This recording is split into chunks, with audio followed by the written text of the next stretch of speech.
আল্লাহর বিশ্বনবী রাহমাতুল্লাহ আলাইহি যখন মিরাজের মধ্যে চলে গেলেন, আল্লাহ রাব্বুল আলামিন দেখতে পাইলেন পয়গম্বর জুতা খুলতে চেয়েছেন, যেভাবে মুসা পয়গম্বর খুলতে দিল, আল্লাহ তাআলা ডাক দিয়া কয়, ও বন্ধু, ইয়া হাবিবি ইয়া মুহাম্মদ লা তাখলান আলাইক, আপনি জুতা খুলবেন না। আপনি কে আর মুসা কে? মুসা ছিল আমার দিদার প্রার্থী, আর আপনি হলেন আমার প্রার্থিত ব্যক্তি। মুসা ছিল কামনাকারী, আপনি হইলেন কাম্য ব্যক্তি। হ্যাঁ পয়গম্বর, আপনি জুতা খুলবেন না, জুতা খুলবেন না। ও বন্ধু, ও মুহাম্মদ, আপনি কি চান? আপনি মুহূর্তে চেনেন। পয়গম্বর আরবে সাল্লাল্লাহু আলাইহি ওয়াসাল্লাম বলেন, আমি কিছু চাই না। আমার মা আমিনার জন্য আমি কিছু চাই না। আমি আমার কলিজার টুকরা ফাতিমার জন্য আমি রাসূল কিছু চাই না। ও রব্বি কারীম, আপনার কাছে আমি চাই, আমার কাল হাসুর ময়দানে আমার উম্মতের কি অবস্থা হইবে। हर लहज़े मोमिन की नशान गौशतार में किरदार में अल्लाह की बुरहान, गौशतार में किरदार में अल्लाह की बुरहान, कहर या गफ़ार या क़ुद्दूस या जबरूत, कहर या गफ़ार या क़ुद्दूस या जबरूत, ये चार अनाशरत बनता है मुसलमान, ये चार अनाशरत बनता है मुसलमान। हमसाए जिब्रील हमें बंदा है खाकी,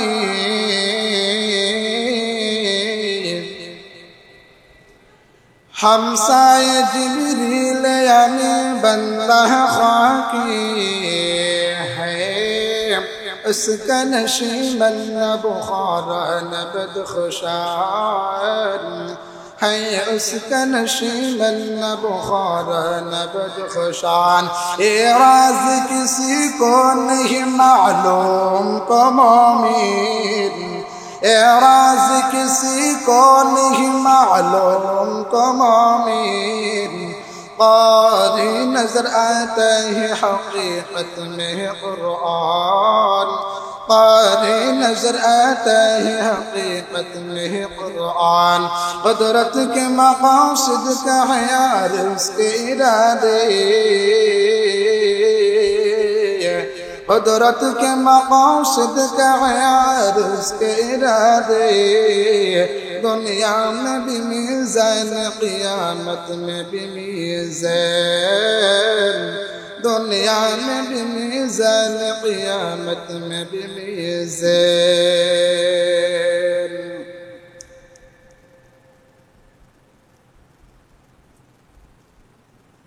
আল্লাহ পাকের দরবারে লক্ষ কোটি শুকরিয়া জ্ঞাপন করি যে মহান আল্লাহ রাব্বুল আলামিন আমাদেরকে দয়া করে, মায়া করে, মেহেরবানি করে পবিত্র শুক্রবার জুমআর দিনে জুমআর নামাজ পড়ার উদ্দেশ্যে আল্লাহ পাকের ঘরে আসার এবং বসার, প্রত্যেক জুমআর ন্যায় ধারাবাহিক আলোচনা করার এবং শ্রবণ করার তৌফিক দিয়েছেন। এজন্য অন্তরস্থল থেকে দিল খুলে, মন খুলে, প্রাণ খুলে, আবেগ ভরে শ্রদ্ধা ও ভক্তি সহকারে কালিমাতুশ শুকর আদায় করে মৃদু আওয়াজে একবার বলি আলহামদুলিল্লাহ। আজ রবিউল আউয়াল মাসের 4 তারিখ।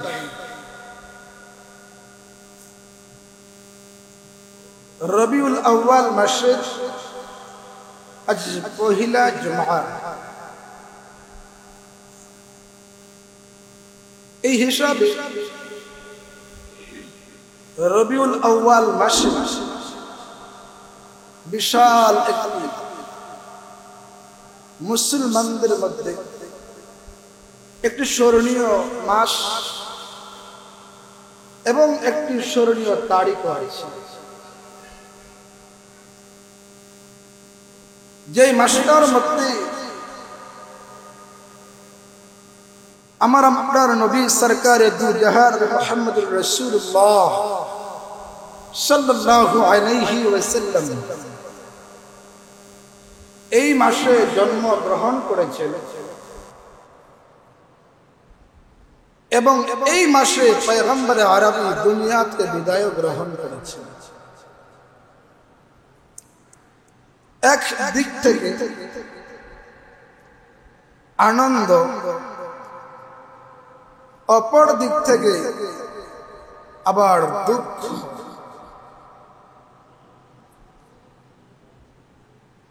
একদিক থেকে আনন্দ কিভাবে? এদিন পয়গম্বর আরবি সাল্লাল্লাহু আলাইহি ওয়াসাল্লাম যিনি জন্মগ্রহণ করেছেন, আর এই পয়গম্বর উনি কে?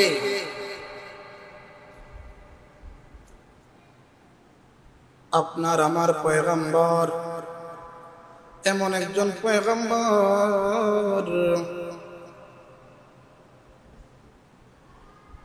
আদম আলাইহিস সালাতু ওয়াস সালাম যখন দুনিয়ার মধ্যে আগমন করেছেন 350 বছর চলে গেল। কান্নার আওয়াজ, কাঁদতে কাঁদতে এমন ভাবে কান্না করলেন,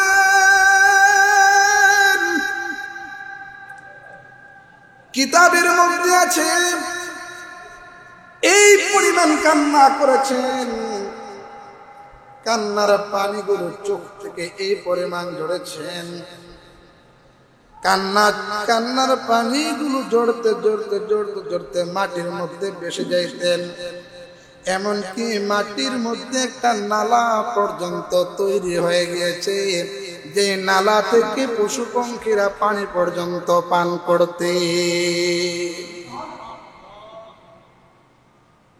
350 বছর পরে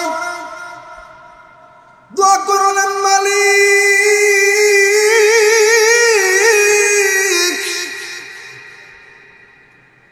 আমাকে আপনি ওই পয়গম্বর শেষ নবী মুহাম্মদুর রাসূলুল্লাহ সাল্লাল্লাহু আলাইহি ওয়াসাল্লামের খাতিরে আমাকে মাফ করে দিন। সুবহানাল্লাহ বলবেন না? আল্লাহ তাআলা জানায় দিলেন, ও আদম, এই দোয়াটা যদি তুমি যখন জান্নাত থেকে বের হয়ে আসছো তখনই যদি তুমি এই দোয়াটা করতে, তাহলে তখনই তোমার দোয়াটা কবুল হয়ে যাইত। সুবহানাল্লাহ। আমার আপনার নবী মুহাম্মদ আরবি সাল্লাল্লাহু আলাইহি ওয়াসাল্লাম ওই মাসে জন্মগ্রহণ করেছেন, আনন্দের দিন। আবার ওই মাসে ইন্তেকাল করেছেন, যেই ইন্তেকাল করার কারণে সেই আনন্দটার আনন্দ রয় নাই, আনন্দটা ইন্তেকালের সাথে সাথে মুহূর্তের মধ্যে পানি হয়ে যায়। ঠিক না বেঠিক বলেন? আপনার ভাবা, গত বছর 20 জানুয়ারি জন্মগ্রহণ করেছেন, পরের বছর 40-50 বছর বাঁচার পরে আবার এই 20 জানুয়ারিতে আবার ইন্তেকাল করেছেন।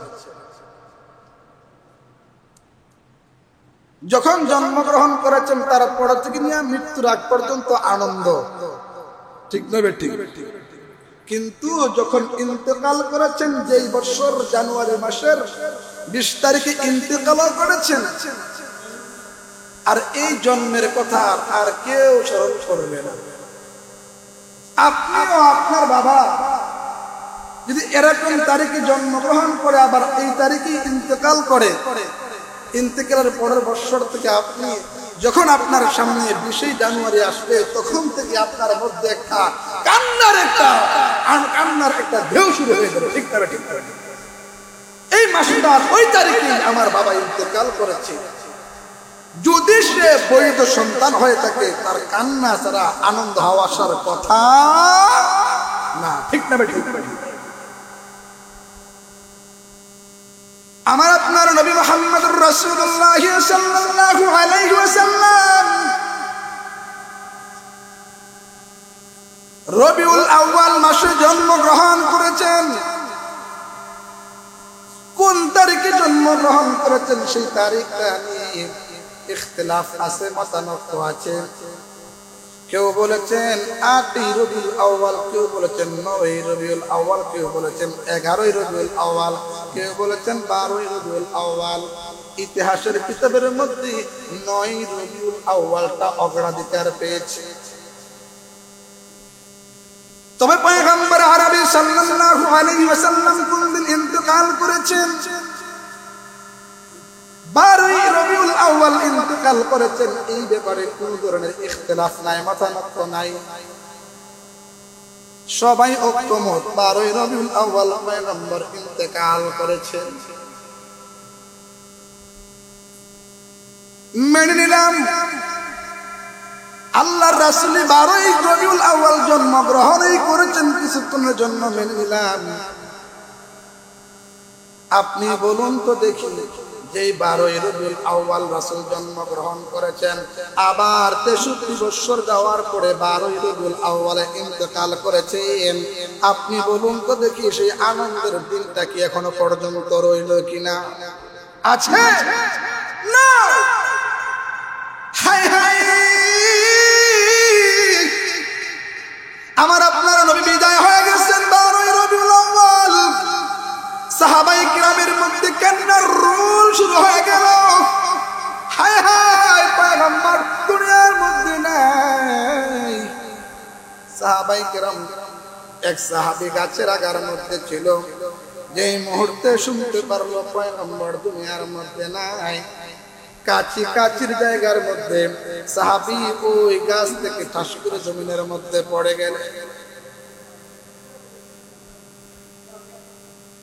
আল্লাহ রাসূল সাল্লাল্লাহু আলাইহি ওয়াসাল্লাম মৃত্যুর 2-3 দিন আগে পয়গম্বর আরবি সাল্লাল্লাহু আলাইহি ওয়াসাল্লাম এশারের নামাজ পড়াইতে পারতেছেন না, অসুস্থ। আবু বকরকে বললেন, আবু বকর যাও যাও, তুমি আজকে এশারের নামাজটা পড়াও। আল্লাহ রাসূলের সাহাবী আবু বকর রাদিয়াল্লাহু তাআলা যেই মুহূর্তে জায়নামাজের মধ্যে দাঁড়াইলেন, পয়গম্বর জায়নামাজ ইমামতির জন্য দাঁড়াইলেন। পয়গম্বর জায়নামাজের মধ্যে দাঁড়াইতে দেরি হয়েছে, বেহুশ হয়ে পড়তে একটা সেকেন্ড দেরি হয় নাই। হুশ ফিরে আসলো, জিজ্ঞাসা করা হলো, আবু বকর আপনি কেন জায়নামাজের মধ্যে দাঁড়ানোর আগে আগে আপনি পড়ে গেলেন? আবু বকর বললেন, আমি জায়নামাজের মধ্যে দাঁড়ানোর সাথে সাথে কেন পড়ে গেলাম জানেননি? আমার এই জায়নামাজে দাঁড়ানোটা আমাকে ইশারা করে দিচ্ছে, সংবাদ দিচ্ছে, পয়গম্বর মনে হয় এই জায়নামাজের মধ্যে আর কখনো দাঁড় হবেন না। সুবহানাল্লাহ। আল্লাহর রাসূল সাল্লাল্লাহু আলাইহি ওয়াসাল্লাম বিদায় হয়ে গেলেন। হযরত বেলাল রাদিয়াল্লাহু তাআলা মদিনা ছেড়ে দিয়েছেন। দীর্ঘদিন পর আবার মদিনার মধ্যে আগমন করলেন। জিজ্ঞাসা করলেন, বেলাল পয়গম্বর দুনিয়ার মধ্যে নাই, বিদায় তুমি মদিনা ছেড়ে দিলা, কারণটা কি? যেই মদিনার মধ্যে পয়গম্বর দুনিয়ার মধ্যে যে পয়গম্বর যেই মদিনার মধ্যে নাই, নাই, সেই মদিনার মধ্যে আসলে আমি টিকে থাকতে পারবো না। ও বেলাল, সেই জামানার আজানটা তুমি এই মুহূর্তে দাও, যেই জামানার মধ্যে পয়গম্বর সাল্লাল্লাহু আলাইহি ওয়াসাল্লাম ছিলেন, যেই জামানার মধ্যে পয়গম্বর ছিলেন, যেই কণ্ঠে তুমি আজানটা দিতা, সেই আজানটা একটু আমাদেরকে শোনাও না। আমাদের মন চাচ্ছে সেই আজানটা শোনার জন্য। আল্লাহ রাসূলের সাহাবী বেলাল রাদিয়াল্লাহু তাআলা আজানটা দেওয়ার জন্য মসজিদে নববীর মধ্যে হাজির হয়ে গেলেন। আশহাদু আন্না মুহাম্মাদুর রাসূলুল্লাহ, আশহাদু আন্না মুহাম্মাদুর রাসূলুল্লাহ বলতে না বলতে বেলাল দলে জমিনের মধ্যে পড়ে গেলেন। হোশ ফিরে আসলো, জিজ্ঞাসা করলো, বেলাল তুমি আশহাদু আন্না মুহাম্মাদুর রাসূলুল্লাহ বলার সঙ্গে সঙ্গে কেন পড়ে গেলা? বেলাল ডাক দিয়া কয়, আল্লাহর রাসূল যখন দুনিয়ার মধ্যে ছিলেন তখন আমি যে মুহূর্তে আশহাদু আন্না মুহাম্মাদুর রাসূলুল্লাহ বলতাম আর তাকাইতাম, দেখতে পাইতাম পয়গম্বরকে। আজকে আমি আশহাদু আন্না মুহাম্মাদুর রাসূলুল্লাহ বলার সঙ্গে সঙ্গে মনে হয়ে গেল সেই দিনের কথা, আমার রাসূল মসজিদে নববীর মধ্যে নাই, তাই আমি পড়ে গেলাম। সুবহানাল্লাহ। এটা হলো সাহাবায়ে কিরামের মধ্যে কি বলবেন মোহাব্বত ছিল, এর ধারাই বোঝা যায়। আর আজকে আপনি আমি সেই 12ই রবিউল আউয়াল আসতে না আসতে আমাদের মধ্যে আনন্দের জোয়ার শুরু হয়ে যায়। আপনি বলুন, আপনি ইনসাফের দৃষ্টিকোণ থেকে আপনি প্রশ্ন করুন যে আমি কাজটা কতটুকু ভালো করা। আনন্দ আসার তো কথা না, আমার রাসূল ওই তারিখে ইন্তেকাল করেছে, জন্মের কথা তো ভুলে যাওয়ার কথা, ঠিক না? ঠিক বলে। হ্যাঁ প্রাণের ভাই, আজকে যে বিষয়টা নিয়ে আলোচনা করতে চাই সেই বিষয়টা হলো পয়গম্বর আরবি সাল্লাল্লাহু আলাইহি ওয়াসাল্লাম উনি কে? আমাদের রাসূল উনি কে? যে রাসূল সাল্লাল্লাহু আলাইহি ওয়াসাল্লামের জন্য ইব্রাহিম পয়গম্বর, আল্লাহ তাআলা ইব্রাহিম পয়গম্বরকে চারটা পরীক্ষা করেছেন। সাধারণ কোনো পরীক্ষা,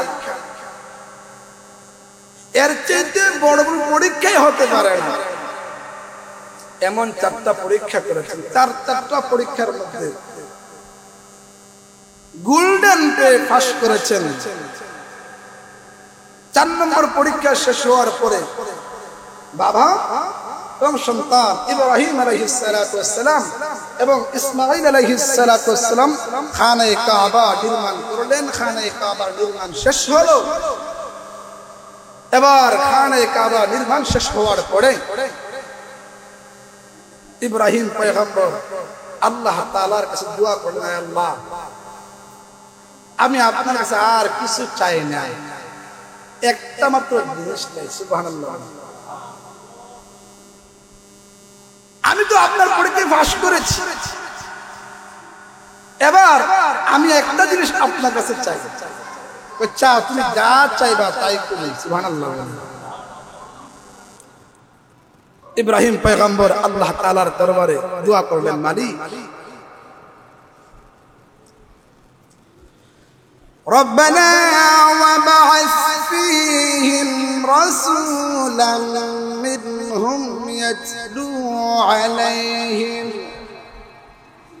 يتلو عليهم آياتك ويعلمهم الكتاب والحكمة ويزكيهم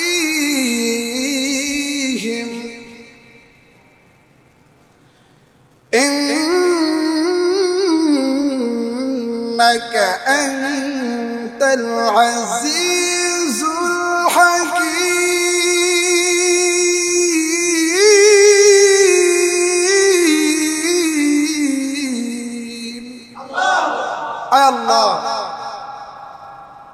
ربنا وابعث فيهم رسولا منهم يتلو عليهم হে আমাদের রব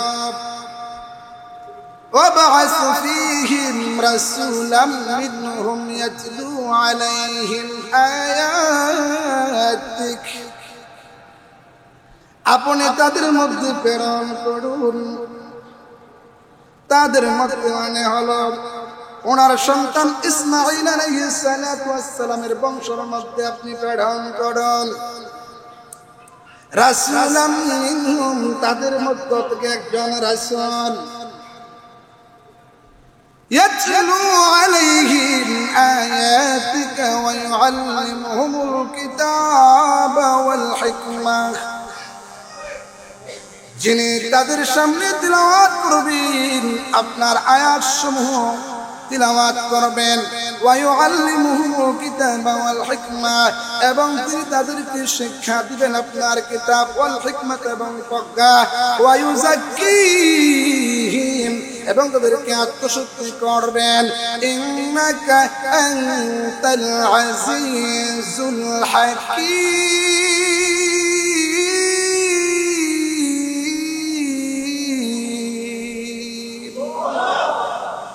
নিশ্চয় আপনি প্রজ্ঞাময় এবং মহাজ্ঞানী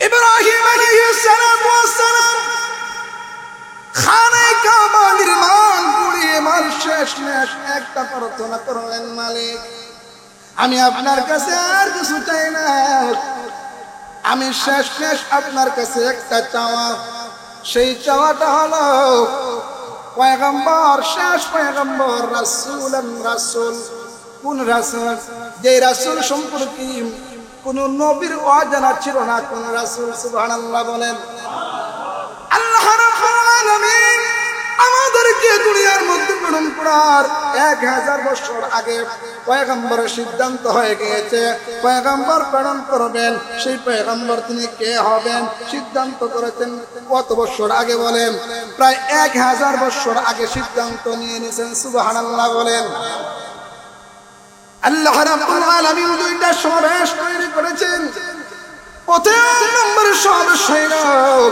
সমস্ত রূহ জগৎকে একত্র করে বলেন আলাস্তু বিরাব্বিকুম আমি কি তোমাদের রব নয় তখন আমরা বলেছিলাম ক্বালু বালা বলেছিলাম এখানেও সিদ্ধান্ত গ্রহণ একটা সিদ্ধান্ত নিয়েছেন আবার সমস্ত নবীদেরকে একত্র করে আল্লাহ তাআলা আরেকটা সমাবেশ করে সেই রাসূলের সিদ্ধান্ত নিয়েছেন সুবহানাল্লাহ বলে এই জন্য ইব্রাহিম পয়গম্বর কোন রাসূল দিয়েছেন আল্লাহ তাআলার দরবারে ফরিয়াদ করেন মালিক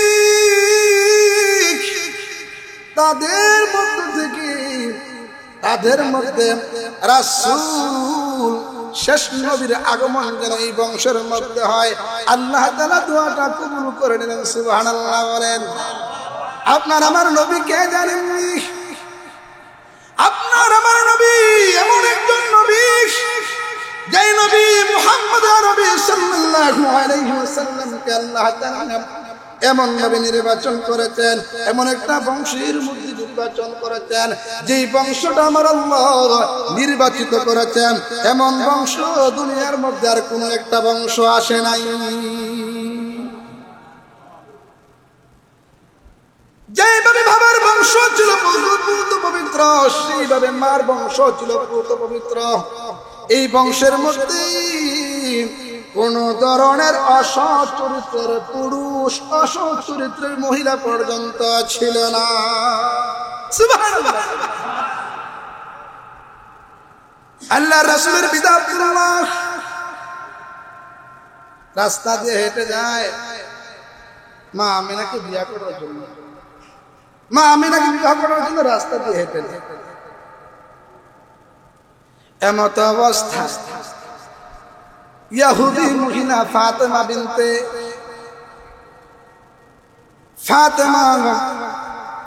বিনতে মুররাহ একজন ইহুদি মহিলা সাক্ষাৎ হয়ে গেল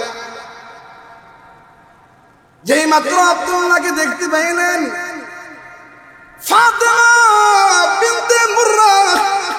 পিতা আব্দুল্লাহকে দেখা মাত্রই উনি বেহুশ হয়ে পড়ে গেলেন। উনি যখন হুঁশ ফিরে আসলো, এমত অবস্থায় জিজ্ঞেস দৌড়ে গেলেন, আব্দুল্লাহ আব্দুল্লাহ দাঁড়াও দাঁড়াও দাঁড়াও দেখি দাঁড়াও। দাঁড়ানো মাত্রই বললেন, আব্দুল্লাহ রে চলো আমার বাড়িতে, আজকে তুমি আমার বাড়ির মেহমান হইবা। এমন বাবা নয় যে বাবা একজন মহিলার কথায় সাড়া দিবেন। আব্দুল্লাহ যে মাত্র শুনতে পাইলেন মহিলা প্রস্তাব ছিল, সঙ্গে সঙ্গে নাখোশ করলেন। এবার ফাতিমা ডাক দিয়া কয়, হে আব্দুল্লাহ, একদিনের জন্য, একটা রাত্রির জন্য পারলে সময় আমাকে একটু দাও। এই কথা বলা মাত্রই নাখোশ করে সামনে হাঁটতে লাগলো। হাঁটতে হাঁটতে চলে গেলেন। এ প্রাণের ভাই, 3 দিন হয়ে গেল মা আমিনার সঙ্গে বিবাহ হয়ে যাওয়ার পরে। 3 দিন পর বাবা আব্দুল্লাহ ওই রাস্তা দিয়ে অতিক্রম করতে লাগলেন। এই মুহূর্তে আবার সাক্ষাৎ হয়ে গেল ফাতেমার সঙ্গে। আবার সাক্ষাৎ। ডাক দিয়া কয়, ও ফাতেমা, ফাতেমা ডাক দিয়া কয়, ও আব্দুল্লাহ শোনো শোনো শোনো, তুমি বুঝি মনে হচ্ছে তুমি বিবাহ করে ফেলেছ। সুবহানাল্লাহ। আর জোরে কন্যা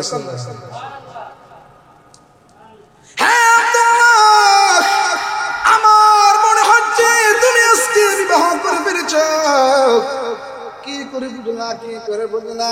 শুনলে আব্দুল্লাহ শুন, আমি তাওরাত ইনজিলের একজন আলিমা। আমি তাওরাত ইনজিল প্রত্যেকটা কিতাব, যত কিতাব পড়েছি, প্রত্যেকটা পৃষ্ঠায়, প্রত্যেকটা লাইনে শেষ নবীর আগমন সম্পর্কে ইঙ্গিত রয়েছে। যেই মুহূর্তে আমি আপনাকে দেখতে পেরেছি তাওরাত ইনজিলের আলিমা হওয়া মাত্র, আমি তাওরাত ইনজিলের মধ্যে শেষ নবীর আগমন সম্পর্কে আমার ধারণা আছে। একই সমস্ত কিতাবের মধ্যে আছে। সমস্ত নবীরা, সমস্ত পয়গম্বররা ইহা সম্পর্কে আলোচনা করেছেন, আলামত সম্পর্কে আলোচনা করেছেন।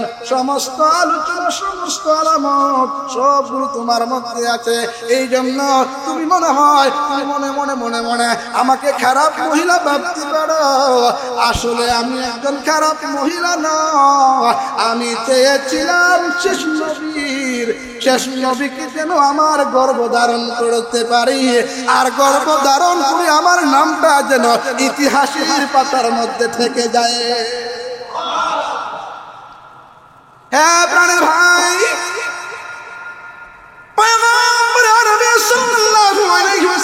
যখন মা আমিনার গর্ভে চলে গেলেন, মা আমিনা বলেন, আমি অনুভব করতে পেরেছি অন্য অন্য মহিলারা সন্তান গর্ভ ধারণ করে যে পরিমাণ কষ্ট করে, আমি এর 10 ভাগের 1 ভাগ আমি মা আমিনা এর কষ্ট অনুভব করি নাই।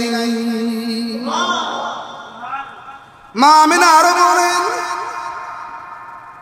আমি যখন রাস্তা দিয়ে হেঁটে যাই, রাস্তার ভিতরে যখন আমার পায়ের নিচে কোনো ধরনের কণা পড়ে, পাথর পড়ে, আর আমি মা আমিনার পাটা যখন পাথরের উপর, কণার উপর পড়ে যায়, তখন আমি অনুভব করতে পারি মনে হচ্ছে ওই পাথরটা মনের মতো তুলার মতো নরম হয়ে যায়। হ্যাঁ প্রাণের ভাই, মা আমিনা আরো বলেন,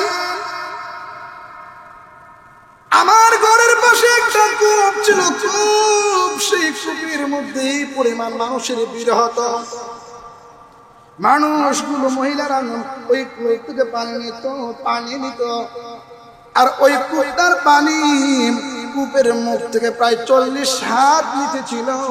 মহিলারা কষ্ট করে করে করে করে পানি উত্তোলন করত। আমি সব শেষে যখন যাইতাম, যাওয়া মাত্র আমি দেখতে পারতাম আমি সামনে হাজির। এই 40 হাত নিচ থেকে কূপের পানিগুলো আমি মা আমিনার জন্য তার মুখের মধ্যে চলে আসে। মা আমিনা আর বর্ণনা করেন, আব্দুল মুত্তালিব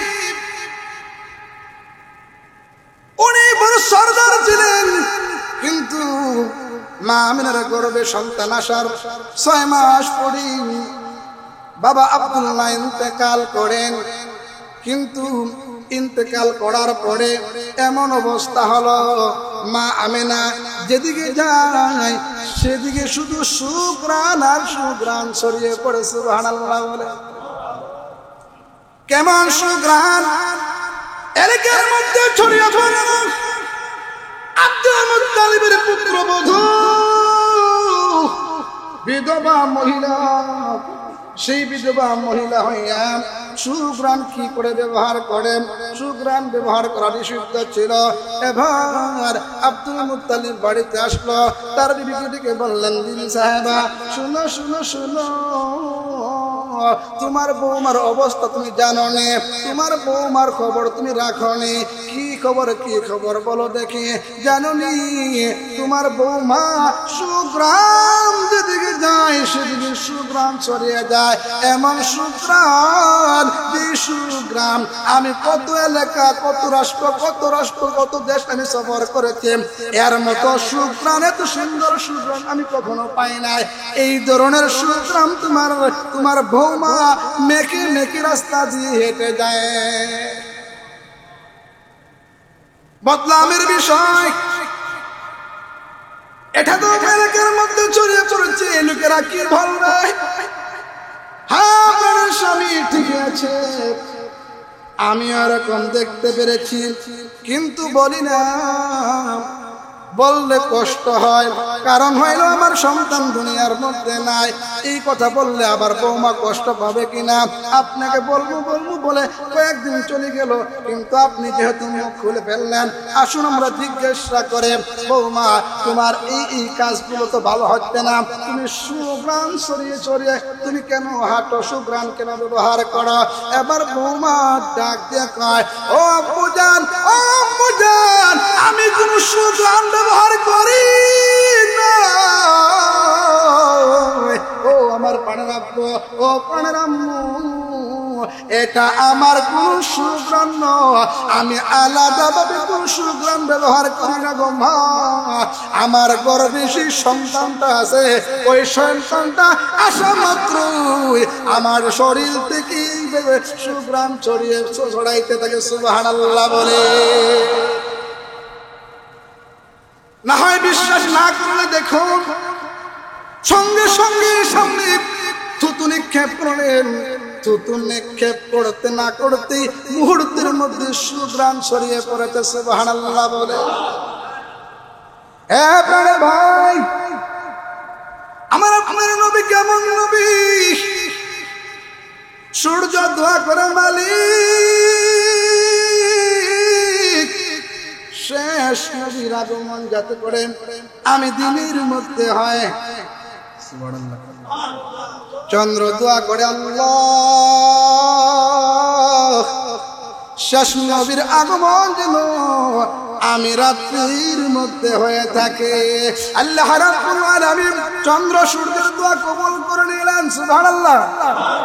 পয়গম্বরকে দুনিয়ার মধ্যে প্রেরণ করলেন এমন একটা মুহূর্ত, যে মুহূর্তটা ছিল সুবহে সাদিকের সময়। কোন সময়? সুবহানাল্লাহ। নবীজির দাইমা, যার নাম ছিল শেফা, আব্দুল্লাহ ইবনে আউফের আম্মু শেফা।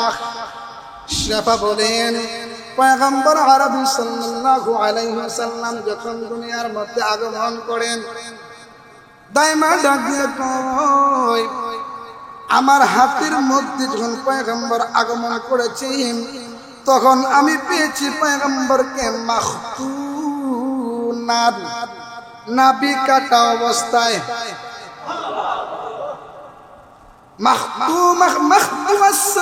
নাভি কাটা অবস্থায় পেয়েছি। এমন ভাবে পেয়েছি পয়গম্বর সাল্লাল্লাহু আলাইহি ওয়াসাল্লাম শিশু মুহাম্মদকে আমি এমন ভাবে পেয়েছি, এরকম সন্তানরা আগমন করলে জন্মগ্রহণ করা মাত্র দেখা যায় শরীরের মধ্যে কত ধরনের ময়লা থাকে, রক্ত থাকে, কত পানি থাকে। আমার কাছে আমার হাতের মধ্যে আসার সঙ্গে সঙ্গে আমি দেখতে পেরেছি কে জানি এই মুহূর্তে পানি দিয়া গোসল করাইয়া পরিষ্কার করাইয়া আমার হাতের মধ্যে পৌঁছায়া দিয়েছেন নাভি কাটা অবস্থায়। সুবহানাল্লাহ বলে। হ্যাঁ প্রাণের ভাই, শুধু তাই না,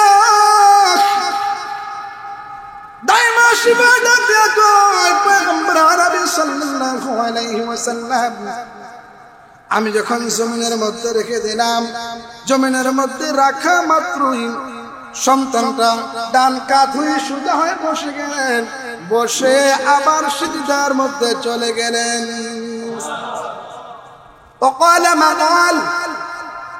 কি জানি বলে বুঝতে পারতেছি না, কি জানি উনি বলতেছেন। একজন মহিলা, নাম ছিল আবু লাহাবের দাসী সুয়াইবা। আবু লাহাবের দাসী সুয়াইবা ডেকে বললেন, পয়গম্বর সাল্লাল্লাহু আলাইহি ওয়াসাল্লাম যখন সুজা সিজদার মধ্যে তাশাহুদের অবস্থায় বসে সিজদার মধ্যে চলে গেলেন, সিজদার মধ্যে গিয়ে কি যেন বলতেছে, আমি কানটা কাছে নিয়ে গিয়ে শুনি। পয়গম্বর দোয়া করতেছেন, উম্মতি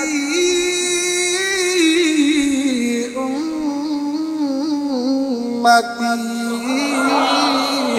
ও প্রাণের ভাই, সিজদার মধ্যে ভূমিষ্ঠ হয়ে সিজদার মধ্যে গিয়ে দোয়া করে উম্মতি উম্মতি উম্মতি উম্মতি।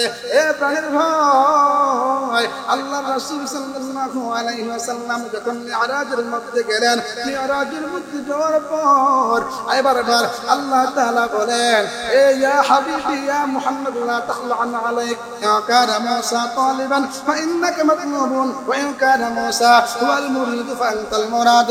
সুম্মা قيل لي يا حبيبي يا محمد اسألني ماذا تريد فقلت يا ربي لا أسألك آمنة وأمي فاطمة ولا نسألك نفسي ولكن نسألك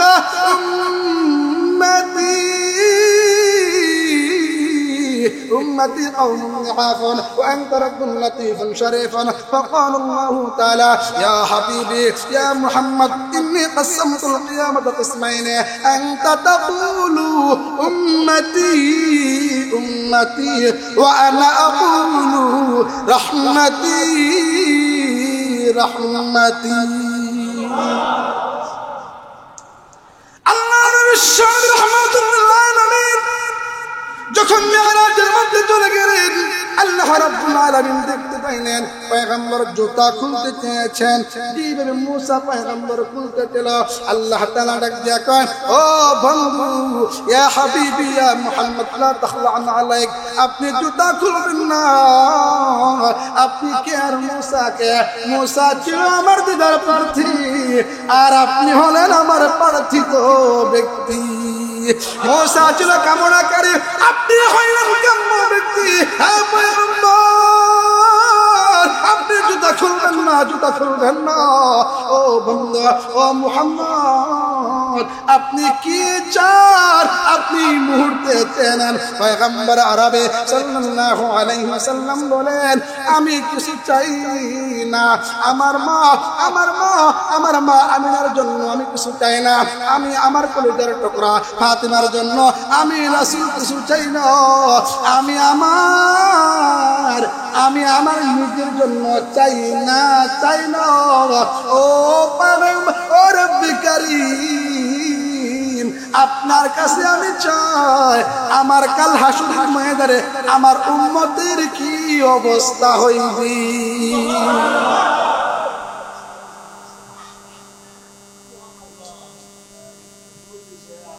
আল্লাহ রাব্বুল আলামিন বলেন, হে পয়গম্বর, ইন্নী কাসসামতুল কিয়ামাতা কিসমাইনি, আমি কাল হাসরের ময়দানে দুইটা ভাগে ভাগ করব। একটা ভাগে আপনি শুধু বলবেন উম্মতি উম্মতি, আমি আল্লাহ পাক বলবো রহমতি রহমতি। আল্লাহ আমার উম্মত দুর্বল, আপনি সবল। আমি নিজে তো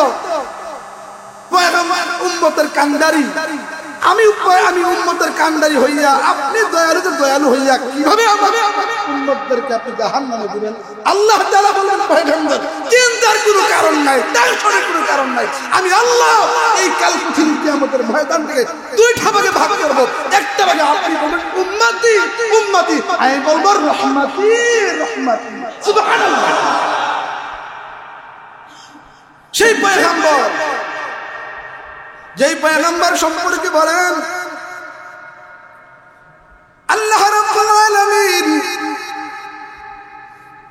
যখন পয়গম্বর আরবি সাল্লাল্লাহু আলাইহি ওয়াসাল্লামকে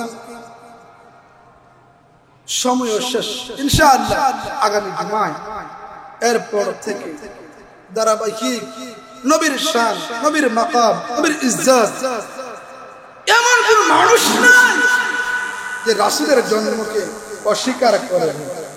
রাসূলের জন্মকে বলা হয় মিলাদুন নবী, আর পুরোটা জিন্দেগিকে বলা হয় সিরাতুন নবী।